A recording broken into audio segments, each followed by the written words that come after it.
Hola, buenas tardes. Bienvenidos, bienvenidas a nuestra cuarta sesión del ciclo de capacitación Capital Femenino. Si quieren, pueden irnos contando en el chat de qué país, de qué empresa eh, nos acompañan y ya en 2 o 3 minutos vamos a dar inicio a la sesión.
Bueno, ya que veo bastantes personas conectadas a nuestra sesión de hoy. Vamos a dar inicio. De nuevo, bienvenidos, bienvenidas. Esta es nuestra cuarta sesión del ciclo de capacitación Capital Femenino. Hoy tenemos una invitada muy especial y vamos a entrar en materia a revisar cómo conocer la salud financiera de nuestras empresas, cómo calcular indicadores financieros. Hoy sí les recomiendo que tengan papel y lápiz para anotar cualquier información y cualquier conocimiento nuevo, aunque ustedes saben que todas las grabaciones quedan colgadas en la página de Conecta Américas. De nuevo, para los que se conectan tal vez por primera vez a nuestros eventos o al ciclo, me presento, mi nombre es Daniela Gómez Bonilla, yo hago parte del equipo de Conecta Américas hace ya más de 3 años, coordino específicamente el programa de Mujeres Conecta Américas, lidero las iniciativas que están enfocadas en los negocios liderados o en propiedad de mujeres. Ahí queda mi correo por si tienen alguna pregunta o alguna duda, me pueden escribir. Ahorita les voy a presentar a María Ángela, que es nuestra speaker invitada de hoy. Pero antes quiero dejarles algunos anuncios sobre un poco de logística, porque siempre tenemos algunas preguntas al respecto. Entonces me gustaría aclararlo desde el principio. En este código QR o en el link que tienen aquí abajo, conectamericas.com/capital femenino-sesiones, van a encontrar la grabación de todas las sesiones del ciclo de capacitación. Ahí hemos estado poniendo todas nuestras grabaciones, pueden acceder en cualquier momento, las encuentran todas en un mismo lugar. Y la sesión de hoy, por supuesto, está siendo grabada y ahí la incluiremos esta tarde o mañana. También me parece muy importante que se acuerden que en Conecta Américas tenemos una academia virtual donde tenemos muchos cursos en línea que son totalmente gratuitos para nuestra comunidad empresarial y que les van a ayudar a fortalecer sus habilidades empresariales y de administración. Uno de los cursos que más estamos promocionando en este momento, y entre otras cosas está en español, en inglés y portugués, es el programa de desarrollo de proveedoras. Tiene 3 módulos, una certificación al final de completar los 3 módulos y está enfocado en que las empresas puedan fortalecer su propuesta de valor, que es uno, como ya lo vimos ayer y lo vimos antier, es uno de los factores diferenciales que les sirven mucho a las empresas para acceder a capital. Entonces ahí les dejo también el código QR y el link para acceder al programa de desarrollo de proveedoras dentro de nuestra academia. También les quería recordar que tenemos un canal de difusión de WhatsApp. Ahí está el código QR, pueden sumarse. Toda la información de estas sesiones, pero también de cualquier convocatoria que hagamos desde Mujeres Conecta Américas, la pueden recibir por ahí. Sé que hay algunas personas a las que no les llegan los correos o que tal vez les llegan a spam. Les garantizo que por el canal de WhatsApp se enteran de todas las noticias mucho más directamente. Entonces las invito y los invito a sumarse. Por último, antes de que empecemos nuestra sesión, recuerde que Conecta Américas tiene anuncios, una sección de anuncios de compra. Eso significa que grandes empresas o gobiernos pueden publicar algunas de sus necesidades de proveeduría en nuestra página y ustedes pueden aplicar a esos anuncios directamente desde la plataforma. Entonces, ahí también tienen, como siempre, el código QR para que puedan explorar esta herramienta de la plataforma. Ahora sí, les voy a presentar a María Ángela, que es nuestra invitada del día de hoy. Ella es economista de la Universidad Externado y máster en finanzas de la Universidad de los Andes, ambas universidades en Colombia. Tiene una amplia trayectoria en el sector financiero, ha desempeñado distintos roles en el diseño y ejecución de financiamientos estructurados para pymes y para compañías del segmento corporativo. También ha tenido roles de liderazgo en fondos de inversión de impacto.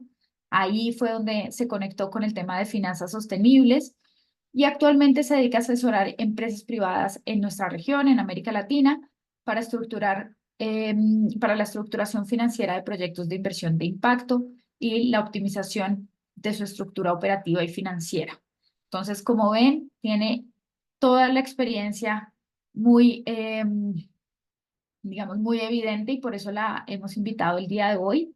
Queremos que se lleven herramientas lo más prácticas posibles para conocer la salud financiera de sus empresas y para poder estructurar o conocer los indicadores financieros que más importan o que más muestran, digamos, los niveles financieros de sus empresas. Y sin más preámbulo, María Ángela, bienvenida. Muchísimas gracias por estar aquí hoy. Muchísimas gracias, Daniela, y buenas tardes a todos. Muy complacida de participar en esta cuarta sesión del ciclo de capacitación. Voy a iniciar la presentación. Adelante, ya dejo de compartir aquí. Gracias. ¿Ya la tenemos? Sí. Bueno, muy contenta de participar en esta sesión. Esta cuarta sesión se trata de la planificación y el análisis financiero y vamos a cubrir todos los temas alrededor de planificación y análisis, que es un aspecto vital para preparar a las compañías para el acceso a financiamiento, que es lo que buscamos en este ciclo de capacitación de capital femenino. Los temas que vamos a cubrir son tres principalmente. Vamos a iniciar con la descripción del plan de negocios. ¿Qué es un plan de negocios y cuál es su importancia en la administración financiera? Luego revisaremos brevemente los principales elementos que debe contener la presentación de un plan de negocios. Y por último, donde nos enfocaremos con mayor detenimiento, es en la sección de análisis financiero, donde vamos a exponer los principales aspectos del análisis financiero y cuáles son los principales indicadores utilizados para evaluar la salud financiera de las compañías. Iniciamos con el plan de negocios. Bueno, el plan de negocios es fundamental, es una hoja de ruta que describe detalladamente la visión del futuro de la empresa y todas las estrategias de largo plazo para alcanzar esa visión de futuro de la compañía. El plan de negocios describe todos los elementos cruciales para el éxito del negocio.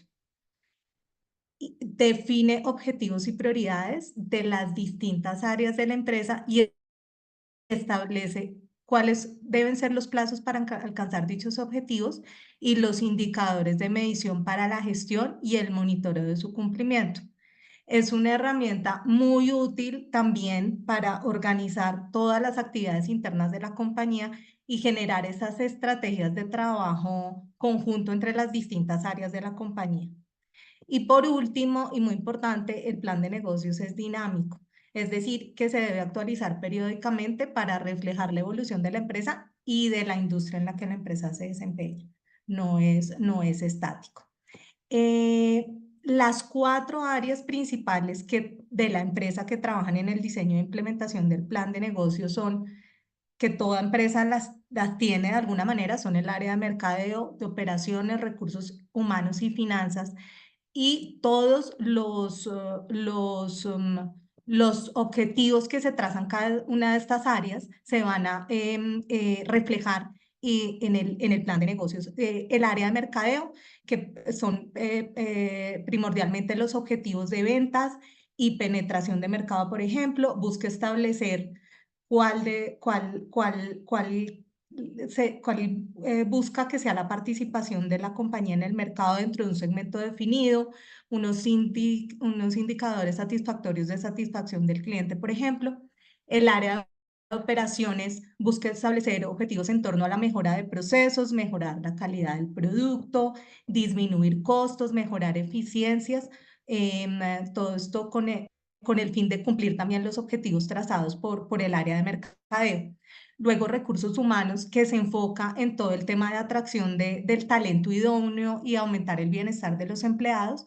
Y por último, el área financiera, cuyo objetivo principal es la generación de valor de los propietarios. Entonces, con base como en estos, digamos, 4 grandes áreas, se pueden, digamos, que establecer los principales objetivos para el crecimiento de la empresa. La presentación del plan de negocios y los principales elementos que debe contener para que ofrezca una visión clara de la compañía a los diferentes grupos de interés, por ejemplo, socios, inversionistas, empleados, bancos o otros financiadores, son los siguientes. Vamos a empezar con el primero, que es la descripción de la empresa, y en ella lo primordial es hacer una descripción del modelo de negocio. Y un modelo de negocio es una fórmula general que explica cómo se produce, se vende y se despacha un producto, cuáles son los productos y servicios que ofrece, mercado objetivo, etc. La proposición de valor, es decir, en qué se diferencia nuestra compañía de las otras empresas del sector. La estructura organizacional, cuáles son los cargos directivos claves, cuáles son las personas que están en los órganos de toma de decisiones y cuál es su experiencia, y la identificación de riesgos y oportunidades. Después de abordar todos esos temas, viene el planteamiento o el establecimiento de todos los objetivos que sean SMART, SMART en el sentido en que sean específicos, medibles, alcanzables y realistas, y pues que estén encaminados hacia esa visión de largo plazo, que es el crecimiento y la permanencia de la compañía. Definir los indicadores de medición y monitoreo de esos objetivos. Luego, trazar las estrategias de cada una de las áreas para cumplir estos objetivos, dentro de los cuales pueden estar describir los proyectos de inversión o los planes de mejora que la compañía establece para el logro de los objetivos. Y por último, el plan financiero, que aquí pues se aborda todo el tema de análisis financiero, el diagnóstico de la situación financiera actual de la compañía, las proyecciones y también presentar cuáles son las necesidades de recursos para financiar los proyectos de inversión que se han definido pues en el mismo plan de negocio, cuáles son fuentes de fondeo disponibles o las alternativas de fondeo y cuál sería su costo. Digamos que esos son los 4 aspectos claves que debe cubrir la presentación de negocio. Y pues el último punto, que era el plan financiero, lo vamos a abordar aquí con mayor profundidad. Empezamos con el tema de análisis financiero. ¿Y qué es el análisis financiero? ¿Qué es y por qué es útil para una compañía? Es el estudio de la información contable y financiera con el fin de determinar la salud financiera de una compañía. Entonces, analiza los principales indicadores financieros para establecer un diagnóstico de la situación financiera de la compañía y luego crear un plan de acción para mejorar o mantener la salud financiera de la compañía. Cuando evaluamos la salud financiera de una empresa, lo que buscamos es determinar si se está cumpliendo el objetivo financiero básico de cualquier empresa y ese es el que vamos aquí a resaltar. Y es la generación de valor para los propietarios. Ese es el objetivo principal, el objetivo básico financiero de cualquier compañía en el que debe trabajar la gerencia financiera. Es importante enfatizar que el cumplimiento de ese objetivo siempre debe estar en armonía con el cumplimiento de los objetivos de los demás grupos de interés, precisamente para que se logre un crecimiento sostenible y que la compañía pueda permanecer en el tiempo. ¿Y qué busca el propietario de una compañía? Busca dos cosas principalmente.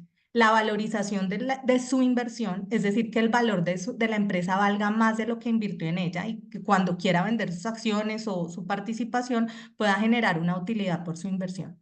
Y segundo, busca recibir dividendos, que pueda disfrutar de un flujo estable y de dividendos y acorde con sus expectativas. Es muy importante porque eso depende de sus otras alternativas de inversión. Em, entonces, hay dos principales impulsores de valor, que son, digamos, dos aspectos financieros muy importantes que vamos a ver con detalle, y que esos son los que permiten generar valor al accionista, o sea, cumplir el objetivo básico. Son la rentabilidad y la liquidez. Estos dos se relacionan directamente con los objetivos del propietario accionista que mencionamos anteriormente. La rentabilidad se relaciona con la valorización de la inversión y la liquidez se relaciona con el flujo estable de dividendos que debe recibir el accionista. Entonces, ¿qué es rentabilidad? La rentabilidad es la utilidad que genera la inversión en los activos que tiene la compañía, o en otras palabras, es la eficiencia con la que se usan esos activos, o sea, la capacidad de esos activos de generar utilidades. Y la liquidez es, por otro lado, la capacidad de la empresa de generar caja y atender sus compromisos de corto plazo, puede ser con cualquier acreedor que tenga la compañía, y también incluye eso el pago de dividendos a los accionistas. Esos son los dos generadores de valor, si se da rentabilidad y se da liquidez, ya vamos a revisar los indicadores que miden esto, se está generando valor para el accionista. La rentabilidad como impulsor de valor. Vamos a evaluar inicialmente la rentabilidad del activo, que la rentabilidad del activo corresponde a la rentabilidad de la empresa. ¿Cuál es la rentabilidad que está teniendo la empresa? Pues independientemente de las fuentes de financiación que tenga la compañía. ¿Cuál es el indicador? Este es la utilidad operativa después de impuestos, que es que tenemos acá, dividido el activo total. Entre más alto sea ese indicador, más rentable es la compañía. Em, la utilidad operativa después de impuestos, pues es un indicador, un índice que se encuentra en el estado de resultados de los estados financieros, el activo total en el balance general. Recordemos la ecuación contable, que es la que tenemos acá en la gráfica, que activo es igual a pasivo y patrimonio. En el activo son los recursos que posee una compañía y de los que espera generar un rendimiento, y ese es digamos, el denominador del indicador de rentabilidad del activo. En la medida, el análisis que podemos hacer de ese indicador es en la medida en que la utilidad operativa después de impuestos sea mayor, pues mejora mi indicador, y en la medida en que el activo sea menor, o sea, el denominador, pues también mejora mi indicador. Entonces, las estrategias de gestión para aumentar la rentabilidad tienen que estar orientadas, digamos, a eso, a aumentar el numerador o a disminuir el denominador. ¿Cómo puedo mejorar el nominador, que es la utilidad operativa después de impuestos? Estos son, digamos, estrategias para mejorar la estructura operativa de la compañía, que puede ser crecimiento de ingresos, mejoras en la estructura de costos fijos y variables. Ahí es muy importante, por ejemplo, recordar que hay compañías que tienen una proporción de costos fijos más alta. Eso puede ser favorable y desfavorable dependiendo del ciclo económico que esté atravesando la compañía. Entonces, esto hay que estudiarlo, digamos que continuamente, para hacer los ajustes necesarios. Disminución de costos y gastos. Estos serían, digamos, tres formas de manejar y incrementar la utilidad operativa. Y la disminución de activos sería la segunda, que eso significa disminución de activos ociosos, por ejemplo, venta de activos fijos que no sean productivos, o la optimización del capital de trabajo, y aquí es donde queremos también detenernos un poquito. Entonces vamos a revisar cuáles son los principales indicadores que nos permiten evaluar estos indicadores de rentabilidad. Tenemos el margen EBITDA, que es un indicador supremamente conocido, siendo el EBITDA la utilidad operativa, la utilidad que le queda a la compañía después de deducir todos sus gastos del día a día. El margen EBITDA es la utilidad, el EBITDA sobre el nivel de ventas. Entre más alto sea el margen, me está mostrando que operativamente la compañía está funcionando bien.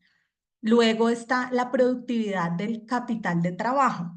Aquí es donde es algo fundamental en la compañía para manejar, digamos, tanto la rentabilidad como también la liquidez, siendo el capital de trabajo esos activos operativos que le permiten a la compañía funcionar sin presentar contratiempos, como son su cartera, su inventario y sus proveedores. En la medida en que estos activos sean menores, que la compañía tenga que administrar un menor nivel de cartera, un menor nivel de inventarios, la compañía va a demandar menos flujo de caja y va a poder atender, digamos, con más holgura, por ejemplo, el pago de dividendos a sus accionistas. Ese indicador de productividad de capital del capital de trabajo, que es el capital de trabajo neto, es decir, cartera más inventarios menos proveedores, dividido entre las ventas, me permite evaluar por cada peso de ventas cuánto es lo que debo mantener de capital de trabajo. Si ese indicador es pequeño, quiere decir que la empresa puede crecer sin demandar capital de trabajo, y esto, digamos, es lo que debe buscar cualquier empresa, que el crecimiento no demande capital de trabajo y eso significa que el flujo de caja de la compañía está disponible, digamos, o para invertir en proyectos de crecimiento o para distribuir a los accionistas. Este es un segundo indicador muy importante, y el otro es la rotación de activos. Aquí, digamos, puedo incluir todos los activos, incluyendo los activos fijos, en la medida en que sea menor, significa que mis activos están produciendo más ventas. Bueno, ahora la rentabilidad del patrimonio, por otro lado, es la utilidad neta sobre el patrimonio. Acá me enfoco como en la parte derecha de la ecuación contable. Y aquí lo importante de resaltar es que este indicador se gestiona a partir de un adecuado manejo de la estructura financiera, es decir, con una combinación óptima de deuda y capital. Y acá queremos introducir el concepto de palanca financiera. Y es que la utilización de deuda es primordial para las compañías porque resulta en un incremento de la rentabilidad del patrimonio. Cuando la rentabilidad de los activos en que se van a invertir los recursos con la deuda es mayor al costo de la deuda. Cuando se da cuando se presenta esto, que la rentabilidad del activo es mayor al costo de la deuda, siempre se va a ver un aumento en la rentabilidad del patrimonio, y eso es lo que debe buscar cualquier gerente financiero. ¿Por qué es tan importante? Pues la deuda. La deuda es muy, pasé a la siguiente diapositiva.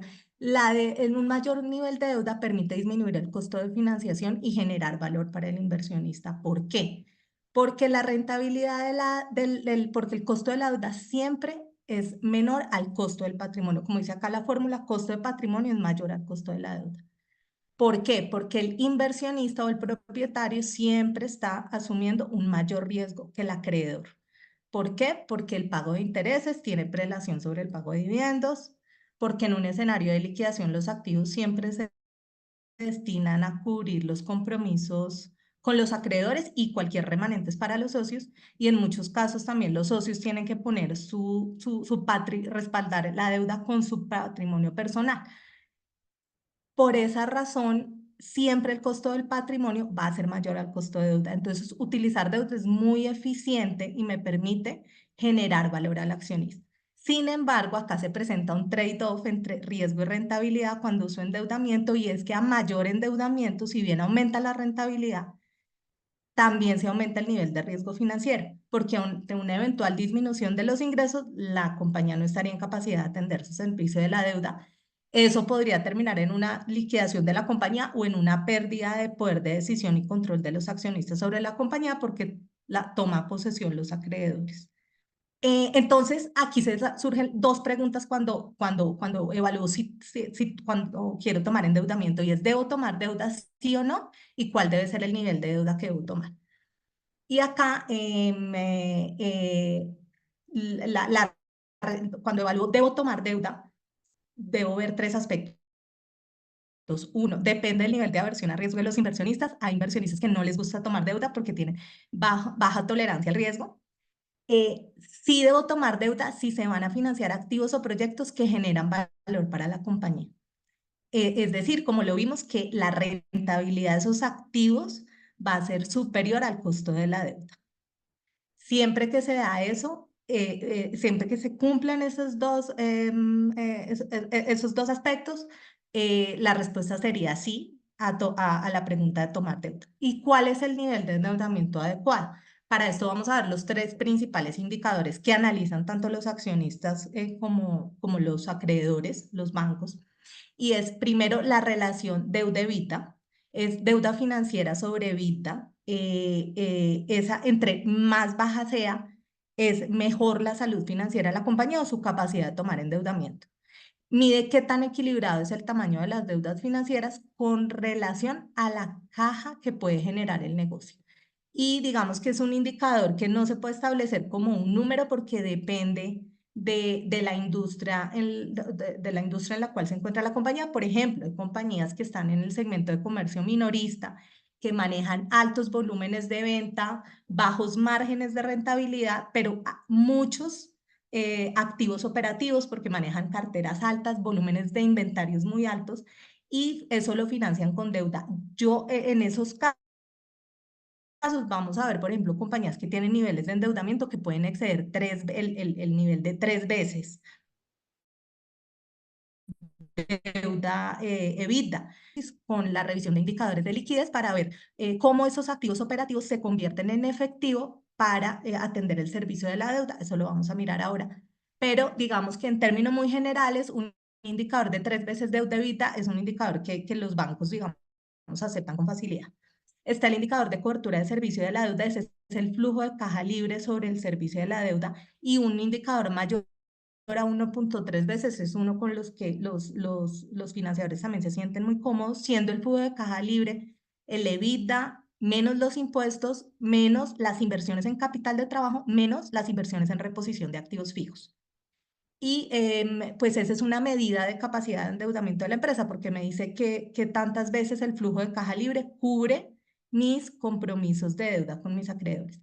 Y por último está el indicador de endeudamiento, que es el pasivo sobre el activo total, y ese es un indicador que no se usa ya mucho porque no es una medida, no es una medida recomendada para medir la capacidad de endeudamiento, porque pues los activos mira, los activos pues solo podrían utilizar para atender los pasivos ante un evento de liquidación, pero no es una medida que me permita evaluar la capacidad de endeudamiento con el flujo de caja de la compañía. Por eso digamos que ya está un poco en desuso, pero a veces se usa porque es muy fácil de calcular, y digamos que también un indicador que sea menor al 70% es un indicador saludable. Em, por último está el tema de liquidez como impulsor de valor. Aquí pues es muy importante recordar que una compañía vale por ser un negocio en marcha y por lo tanto su potencial de generar caja no vale por los activos que tenga, porque no evaluamos a la compañía no como un activo que se va a liquidar, sino como un negocio en marcha. Entonces, la liquidez es la capacidad de la empresa de generar caja para atender sus compromisos corrientes, tanto deuda como los dividendos a los accionistas. Y los principales indicadores que evaluamos aquí son los tres primeros con los que yo puedo calcular el ciclo de liquidez y son, digamos, las rotaciones o los días de cuentas por cobrar de inventarios y de proveedores, o sea, de todas las cuentas del capital de trabajo. Este indicador, estos indicadores, digamos, me están diciendo cuántos días se demora desde que yo hago las ventas, cuántos días se demora esa cartera, esa cartera que recojo en convertirse en efectivo. Igual el inventario, desde que compro el inventario, cuánto se demora hasta que eso se convierta en efectivo. Y la fórmula de la cartera más los inventarios, los días de cartera más los días de inventario menos los días de proveedores me da el ciclo de liquidez, que es un indicador súper interesante porque en últimas me va a decir el tiempo que transcurre entre el momento en que, en que se da el desembolso de los costos, digamos, desde el momento en que yo compro el inventario para producir mi producto hasta el momento en que recaudo la cartera de ese producto que estoy vendiendo. Y entre más rápido es porque es más adecuado. Entonces, esos son, digamos, la evaluación del ciclo de liquidez a través de esos tres indicadores de días de cuentas por cobrar, inventarios y proveedores, me permiten saber cuál es la capacidad de la compañía de convertir sus activos productivos en caja y con ello atender la deuda financiera y, pues pagar dividendos a los accionistas. Hay un último indicador que se llama la razón corriente. Ese indicador también era muy utilizado, que era activo corriente sobre pasivo corriente. Siempre queríamos ver un indicador mayor a 1, quiere decir que los activos corrientes cubren más de una vez a los pasivos corrientes. Pero este también, de alguna manera, está en desuso para el análisis porque digamos que los activos corrientes aquí no me muestran si tiene certeza o no de que se vayan a convertir en efectivo. Yo puedo tener un inventario que, digamos, está quieto porque el mercado, la demanda está cayendo, la demanda de mi producto y no se está vendiendo ese inventario, está teniendo una rotación muy baja.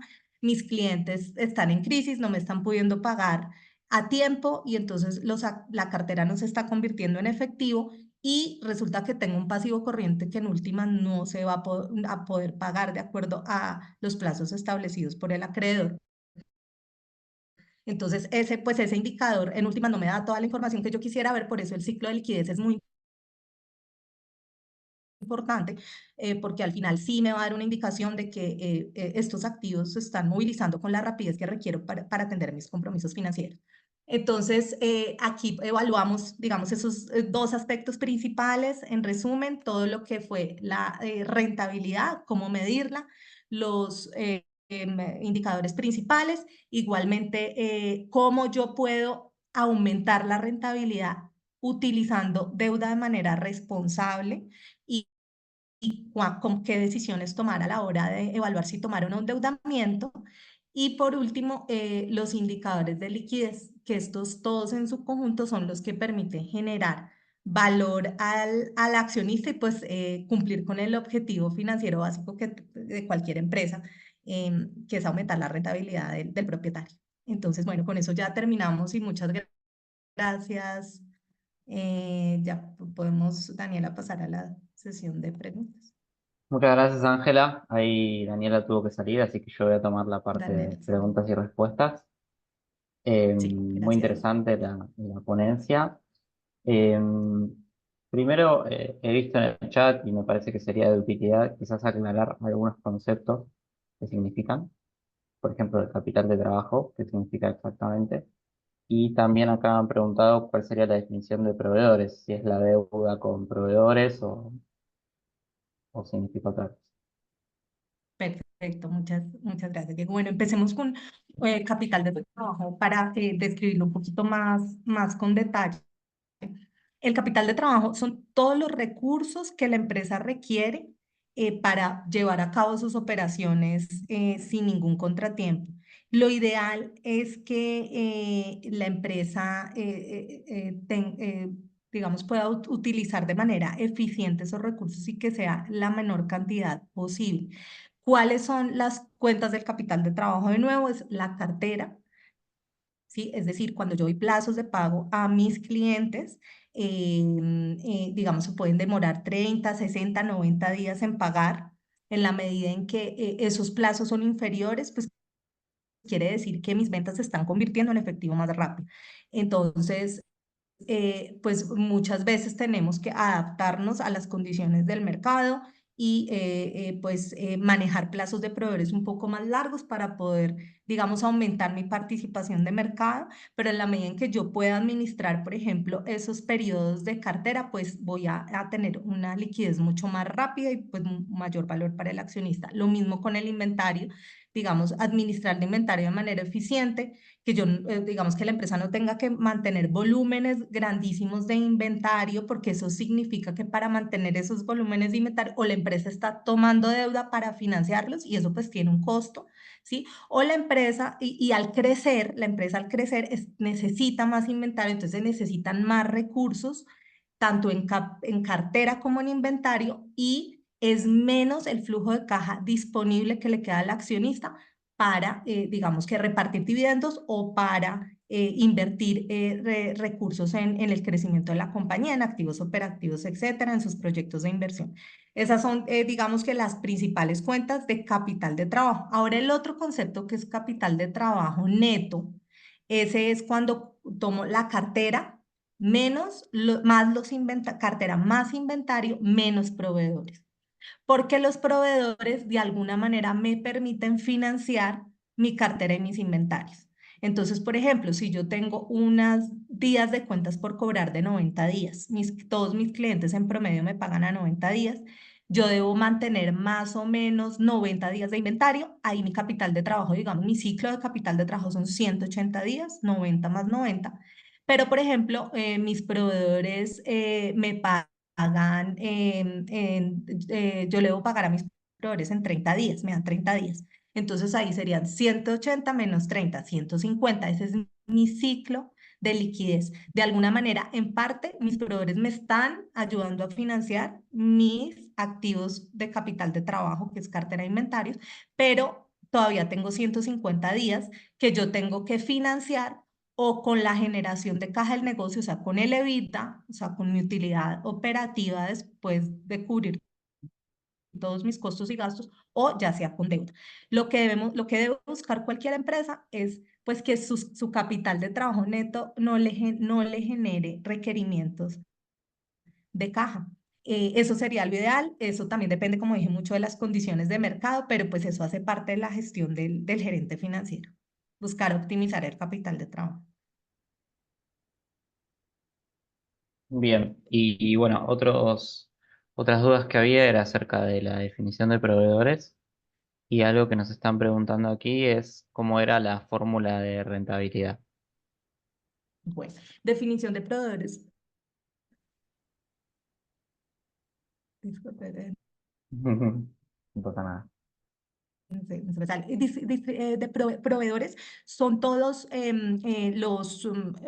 las compañías a los que les compro, digamos, materias primas o servicios para producir mis bienes o para obtener digamos, los productos que yo vendo, dependiendo si soy una sociedad manufacturera o me dedico al comercio. Entonces son todas las compañías a las cuales compro bienes y servicios o compro materias primas para producir mis bienes. Entonces, pues esos proveedores normalmente dan plazos, otros piden pagos de contado. Cuando yo logro que mis proveedores me den plazos de pago, pues es una manera muy eficiente de administrar el capital de trabajo, porque esos proveedores me están permitiendo financiar mis activos de capital de trabajo, mi cartera y mis inventarios. Lo ideal, por ejemplo, en ese caso sería que los días del ciclo de caja fueran cero, de manera que esos proveedores, los días que me dan de plazo, me permitan financiar mis requerimientos de cartera de inventario. Y me preguntabas de la rentabilidad, Ujú. del indicador de rentabilidad.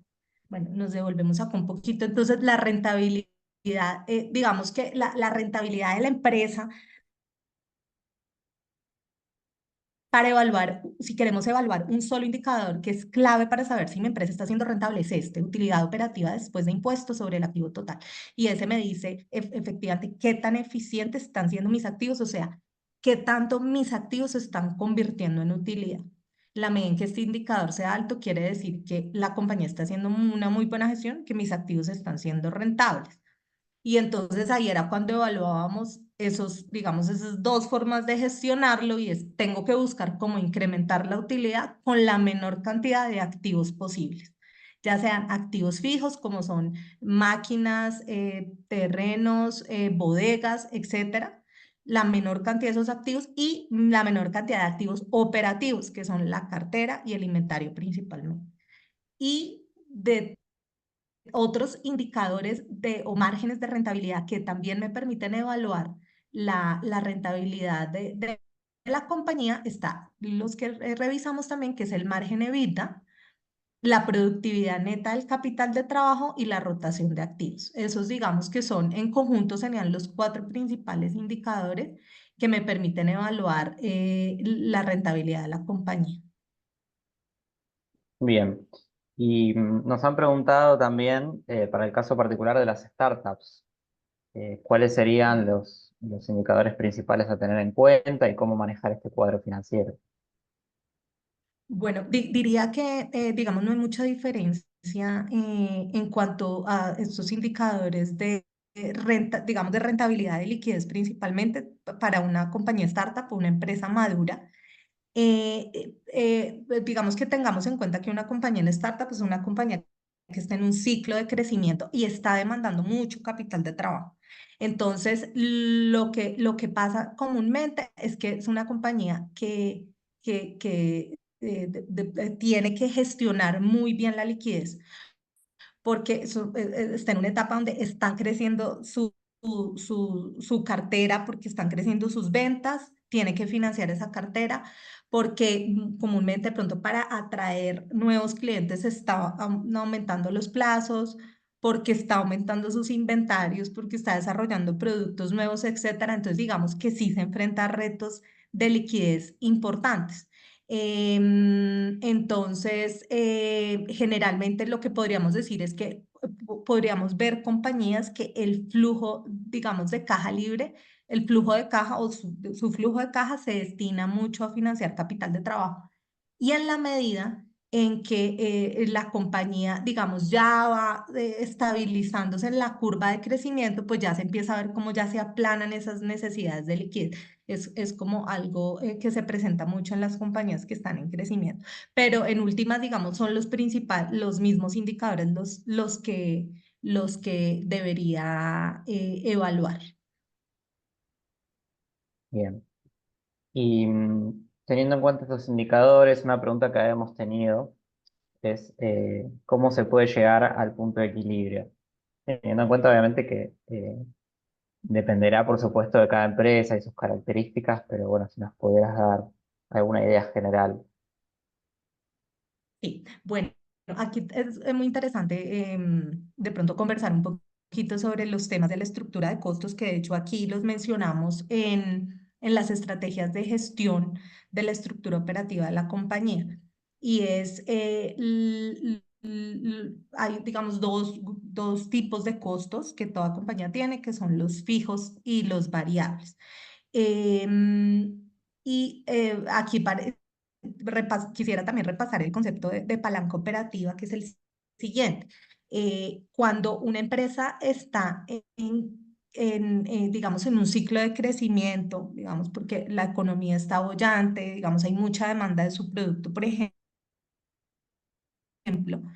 y hay una proporción grande de costos fijos. Esto es muy favorable y ahí se le llama palanca operativa porque permite que la utilidad aumente, porque con los mismos costos, yo estoy creciendo, pero mis costos se están manteniendo ya que en su mayoría son costos fijos, ¿sí? Digamos, cuando estoy en una situación así, esto me permite pues llegar rápidamente a mi punto de equilibrio. Ahora, bajo esa misma situación, una empresa que tiene una proporción de costos fijos muy altos, pero pues, está en un momento, el ciclo económico está deteriorándose, está enfrentando, digamos que, retos para vender sus productos. En esa circunstancia, tener una estructura de costos muy cargada con costos fijos, pues es desfavorable porque hace con la disminución de las ventas y tengo un menor margen de maniobra para tener punto de equilibrio, digamos. En ese orden, cuando está en esa situación, lo que debo tratar es de convertir ciertos costos fijos en variables para que en la medida en que bajan mis ventas, bajen mis costos y mi utilidad no se vea tan impactada. Entonces, como esa administración de la estructura de costos es muy importante para, digamos, para mantener por lo menos en punto de equilibrio o superar punto de equilibrio.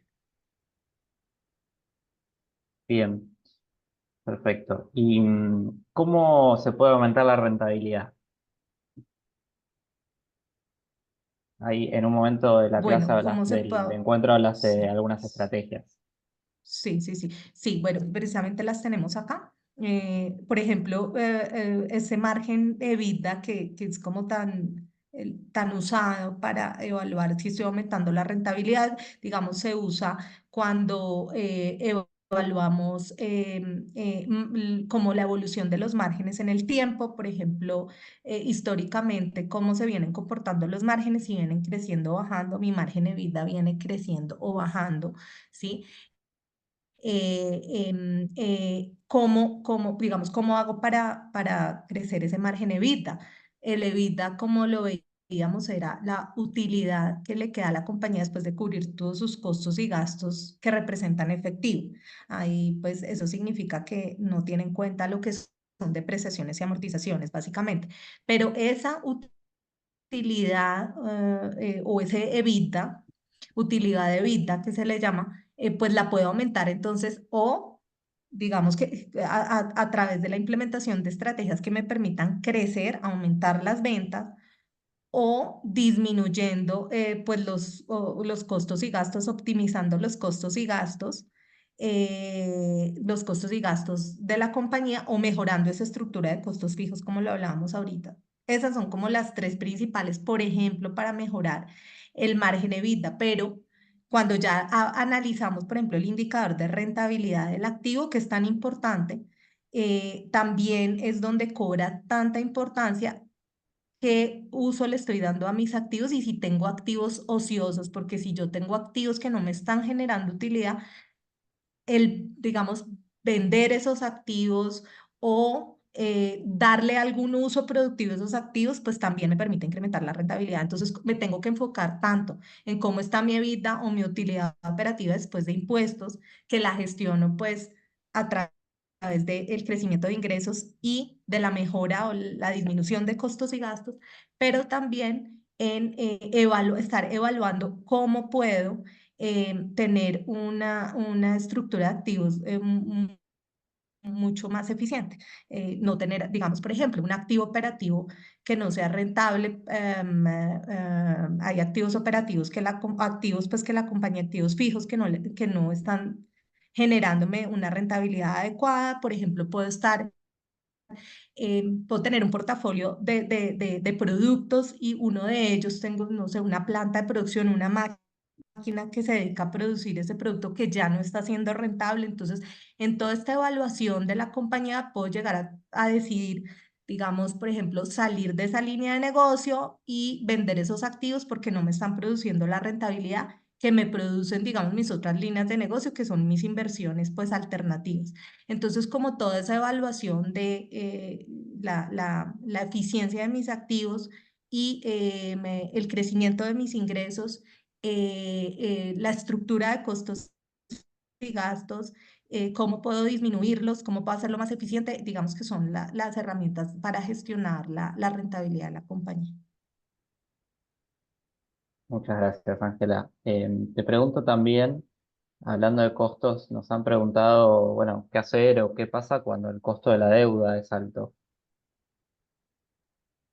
Perfecto. Entonces, bueno, digamos que el costo de la deuda pues se puede incrementar, por ejemplo, digamos que por dos cosas. El costo se incrementa o por temas de mercado, porque han subido las tasas de interés en el mercado, digamos, es algo exógeno al riesgo de la compañía. También por la prima de riesgo de la compañía, o sea, en últimas el costo de la deuda es como la tasa de interés libre de riesgo que hay pues en el país que estoy obteniendo el financiamiento. Digamos, por ejemplo, en el caso de Colombia, la tasa de interés del Banco de la República más la prima de riesgo. Y la prima de riesgo es ese, digamos, ese retorno adicional que exige el acreedor financiero por prestarme a mi plata porque percibe que mi compañía, digamos, que tiene un nivel de riesgo que requiere que la deuda pues reciba una compensación por ese riesgo. Entonces, bueno, cuando digamos que se incremente, quiere decir que el costo de la deuda se puede incrementar porque se modifican esos dos factores. Digamos que, ¿cómo puedo gestionarlo? O, digamos, mostrando a mi empresa mucho menos riesgosa, mucho más rentable, con una salud financiera mucho más adecuada, eso me permite administrar mi prima de riesgo. Cuando esa situación se da, pues un acreedor siempre te va a prestar a tasas más bajas. Cuando ya pues son temas de mercado que no puedo pues controlar, en ese caso lo que tengo que evaluar es si los proyectos de inversión que yo quiero realizar me generan una rentabilidad mayor al costo de la deuda, porque el costo de la deuda, digamos que se han incrementado las tasas de interés, está muy caro obtener deuda. Si el costo, si la rentabilidad del proyecto de inversión que yo tengo es inferior a ese costo de la deuda, que ya es mucho más alto, yo debo pues aplazar, debería evaluar si aplazar esos proyectos de inversión hasta pues que las tasas retornen a niveles adecuados. Si en caso, aún siendo altas las tasas de interés, pues yo al estudiar mi proyecto de inversión encuentro que la rentabilidad que me genera ese proyecto sigue siendo superior al costo de la deuda, pues vale la pena tomar endeudamiento, pues a pesar de tener tasas altas. Ahora, cuando la compañía ya tiene altos niveles de endeudamiento, ya está muy endeudada, como vimos, por ejemplo, en los indicadores de endeudamiento, por ejemplo, que tiene una relación deuda-EBITDA muy alta, por ejemplo, 6, 7 veces, y se está subiendo las tasas de interés, o sea, la compañía ya está viendo pues una dificultad para atender el servicio de la deuda. Ahí lo que puede hacer una compañía es pues evaluar, por ejemplo, la opción de refinanciar sus pasivos. Muchas veces pues las compañías tienen deudas con muchos acreedores, diferentes términos y condiciones, diferentes plazos, diferentes tasas, o algunas muchas veces mucho más caras, en condiciones de mercado distintas. Cuando las compañías están en una situación, digamos, de dificultad, entonces es muy útil recurrir, digamos, a la reestructuración, refinanciamiento de pasivos, sustitución de pasivos, para, digamos, adecuar los plazos y las tasas más acordes con la generación del flujo de caja del negocio. Y, como decíamos, pues posponer los proyectos de inversión cuando pues encontramos que la rentabilidad de esos proyectos está siendo inferior al costo de la deuda. Muy bien, Ángela. Nos quedan 5 minutos, así que voy a hacer dos preguntas más de las que han dejado aquí en el chat. La primera es bien específica y está ligado con la rotación de inventarios. Y te preguntan cuál sugerís que sea el tiempo máximo de rotación de inventarios y qué pasa, o sea, qué debería hacer una empresa cuando tiene un alto nivel de inventario. Perfecto. Bueno, digamos que el inventario se divide como en tres grupos. El primero pues es el inventario de materia prima, está el inventario de producto terminado, y está el inventario de producto en proceso. Entonces, bueno, digamos que de alguna manera se administran de manera diferente, porque el inventario de materia prima, pues ese lo gestiono a través, digamos, de estrategias de compras. Entonces, pues básicamente eso es, digamos, una tarea muy importante que hace la gerencia de operaciones o la gerencia de producto, que lo que tiene que estar revisando es pues que no te está, que la compañía tenga la menor cantidad de inventario y materia prima, digamos, parqueada y que la pueda movilizar de manera más rápida. Digamos, eso es como un tema de ingeniería de producto que debe saber administrar la compañía. Y el otro, por ejemplo, de producto terminado, es precisamente cuando yo veo que ese inventario y producto terminado se está aumentando, pues esa es una señal de que de pronto estoy teniendo problemas, dificultades para vender el producto, temas, digamos, por ejemplo, que el sector se está viendo con alguna dificultad y la demanda se está viendo contraída. Entonces, en esas situaciones, pues tengo que empezar a buscar, por ejemplo, estrategias como para movilizar ese inventario, y digamos, obviamente estrategias de corto plazo o estrategias inmediatas, que puede ser darle mejores plazos a mis clientes, digamos, para poder aumentar esas ventas y poder movilizar ese inventario, que esa puede ser una de las estrategias. Em, em, y bueno, básicamente también es evaluar si, digamos, es un tema o de mercado o es un tema interno de la compañía, de la administración de su inventario, que digamos, puede, puede que no necesite una bodega muy grande y tener grandes volúmenes de inventario, sino puede estar haciendo compras con mayor frecuencia para no tener que tener unas inversiones tan altas en inventario. Obviamente eso pues también puede redundar en que haya riesgos, digamos, en que haya la disponibilidad de materia prima, para garantizar la eficiencia de los procesos productivos. Entonces, pues todo eso es tarea como del área de operaciones, de buscar que haya la menor cantidad de inventarios, por ejemplo, de materia prima, pero que estén disponibles oportunamente para que el producto pues esté disponible para los clientes, de manera oportuna. Entonces, pues Bien. digamos, esas son como las principales formas de gestionar el inventario. Ahora, como un indicador, que sea sano de rotación de inventarios, pues eso sí definitivamente depende de la industria, y generalmente cuando uno hace el análisis, uno lo que hace es compararlo con otras empresas, digamos, que pertenezcan a la misma industria, y si está dentro de ese promedio, o también uno lo que debe evaluar es la evolución de ese indicador en el tiempo. Entonces, digamos que revisamos históricamente cuál ha sido el comportamiento de los últimos 5 años.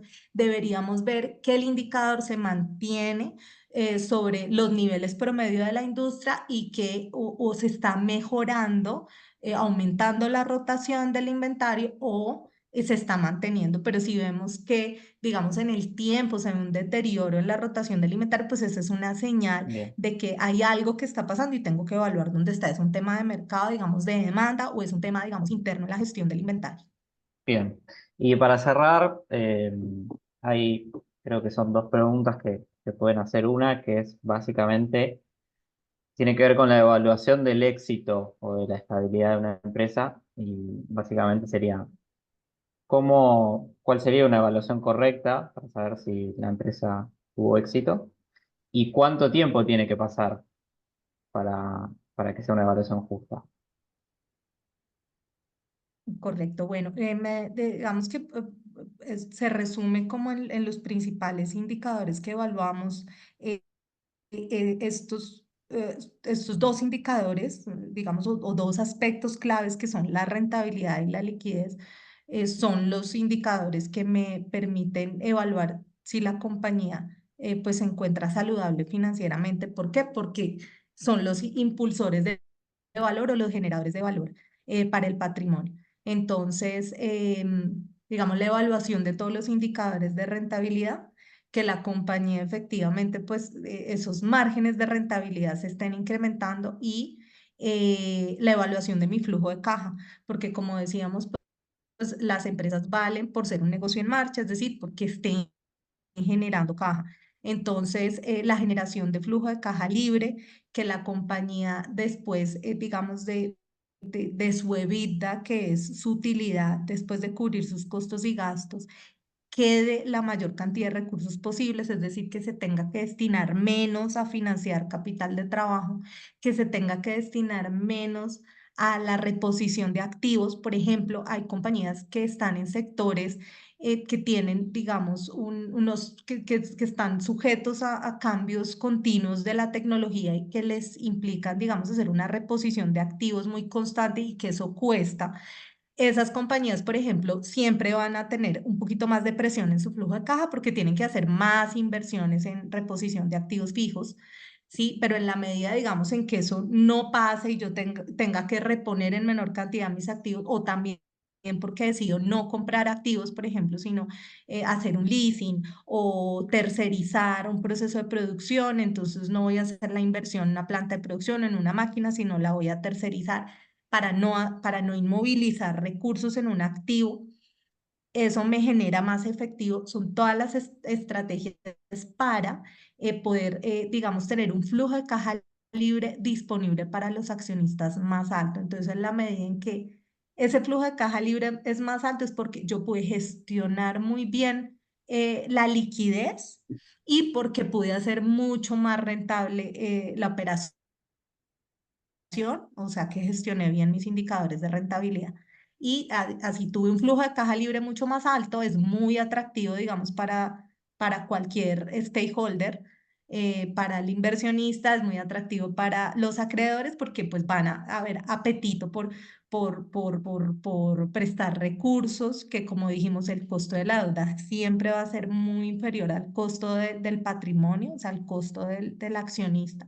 Por lo tanto, tener abiertas, digamos, el abanico de opciones de endeudamiento financiero, siempre con los bancos y saber manejar la salud financiera de la compañía para tener cupos, líneas disponibles de crédito para cuando la compañía lo requiere, es fundamental. Porque si la compañía es capaz de tomar endeudamiento para financiar proyectos rentables, va a aumentar la rentabilidad del accionista, como lo dijimos em, en la medida en que yo pueda tomar más deuda, que es más barata que financiar mis proyectos con el costo del accionista, pues eso le va a dar mucha mayor rentabilidad y mucha mayor generación de valor al accionista. Entonces, como que la salud financiera se traduce en rentabilidad, liquidez y pues al final evaluar cómo está mi flujo de caja, que sea el más alto posible, y que permita pues darle esa retribución a los accionistas en dividendos y en la valorización de su inversión. Bueno, Ángela, la verdad, muchísimas gracias. Ha sido un éxito tu ponencia. Tenemos muchísimos comentarios en el chat. Gente muy contenta por la presentación. Aprovecho para recordarles a todos, primero para agradecerles por haber estado y haberse quedado hasta el final. Y segundo, para recordarles que el día de mañana estamos teniendo otra sesión más, que será la última, con empresarias que vendrán a comentarnos su experiencia. Y con respecto a la grabación de este encuentro y de todos los demás, están disponibles en la página de Conecta Américas, en conectamericas.com. Pueden entrar directamente poniendo conectamericas.com/capital femenino-medio sesiones, pero si no, entrando directamente a la web de Conecta Américas o poniendo en Google Conecta Américas Capital Femenino, les va a aparecer enseguida para que puedan ver de nuevo toda la grabación y la presentación. Así que muchísimas gracias, hasta mañana, y Ángela en particular a vos, muchas gracias por participar y por esta excelente sesión. Muchas gracias, Diego, y todos, un placer. Hasta mañana.